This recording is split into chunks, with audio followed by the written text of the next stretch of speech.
এই যে অন্তর্বর্তী সরকার গঠন হয়েছে প্রায় ৮ মাস চলমান, ডক্টর ইউনূসের নেতৃত্বে যে তাকে প্রধান উপদেষ্টা করে এই সরকার গঠন হলো, এই ৮ মাসে দেশের কি ধরনের পরিবর্তন লক্ষ্য করতে পারছেন আসলে? আমরা আশা করেছিলাম একটা শুভ পরিবর্তন। আগে তো গণতন্ত্র ছিল না, প্রশাসনের নির্বাচন, রাজনৈতিক নিপীড়ন, একটা গুন্ডাতান্ত্রিক সামাজিক পরিবেশ, টর্চার সেল, এভাবে দুর্নীতি, দলীয়করণ, আগের একটা খুবই খারাপ অবস্থা ছিল।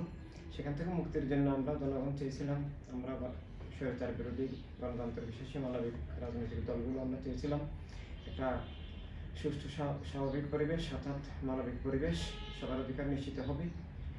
কিন্তু আমরা দুঃখের সাথে দেখতে পাচ্ছি যে পরিস্থিতি আগের চেয়ে আরও অনেক অবনতি ঘটেছে। গণতন্ত্রের কথা বলে, মানবাধিকারের কথা বলে, অধিকারের কথা বলে আমরা ধোঁকার শিকার, আমরা প্রতারণার শিকার। বর্তমানে সরকারিভাবে জঙ্গিবাদী দল, ইসলামের নামে প্রতারণার দল, ধোঁকার দল, ওহাবিবাদ, মৌদুদিবাদ এগুলোকে প্রতিষ্ঠিত করার চেষ্টা চলছে। এতে করে ইসলাম ধ্বংসের সম্মুখীন।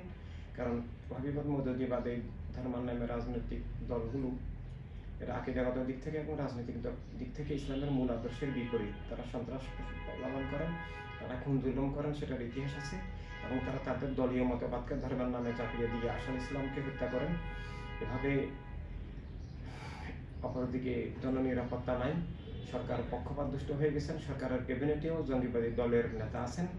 এভাবে যদি সরকার পক্ষপাত মুক্ত না হন, দলনিরপেক্ষ না হন, সবার প্রতি সুবিচার না করেন, বিভেদ বৈষম্য করেন, তাহলে তাদের মাধ্যমে সুষ্ঠু নির্বাচন, গণতন্ত্র পুনরুজ্জীবন একেবারেই অসম্ভব।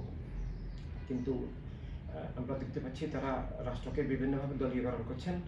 পুলিশ প্রশাসন সব কিছু দলীয়করণ হচ্ছে এবং নিয়োগ বাণিজ্য হচ্ছে। দুর্নীতি ব্যাপক আকার ধারণ করেছে, অনেক উপদেষ্টার দুর্নীতির ব্যাপক প্রমাণ পাওয়া যাচ্ছে।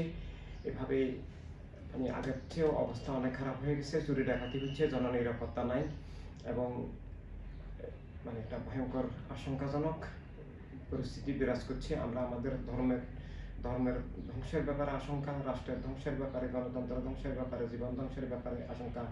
আমরা স্বাধীনভাবে কথা বলতে পারছি না। আমরা ইনসানি বিপ্লবকে তারা এই সংলাপে ডাকছেন না এবং আগের আমলের মতোই রাজনৈতিক নিপীড়ন হিসাবে মিথ্যা মামলা দিয়ে নিরীহ নিরপরাধ নির্দোষ মানুষকে কারাগারে নেওয়া, রিমান্ডে নেওয়া, জুলুম করা এবং আবার জামিন না দেওয়া, এগুলো আগের চেয়েও ভয়ঙ্কর আকার ধারণ করেছে। তাই আমরা তাদের কাছে আবেদন জানাবো তারা এইসব পথ পরিহার করে গণতন্ত্রের দিকে আবার আসবেন, সবার অধিকার নিশ্চিত করবেন, দলীয়করণ মুক্ত করবেন, জঙ্গিবাদের প্রশ্রয় দিবেন না এবং সরকারি খরচে দল করে রাষ্ট্রকে আবার জবরদখলে চক্রান্ত করবেন না। তারা মানবতার পথে, গণতন্ত্রের পথে আবার ফিরে আসবেন। আমরা তাদের কাছে সেই আবেদন জানাই।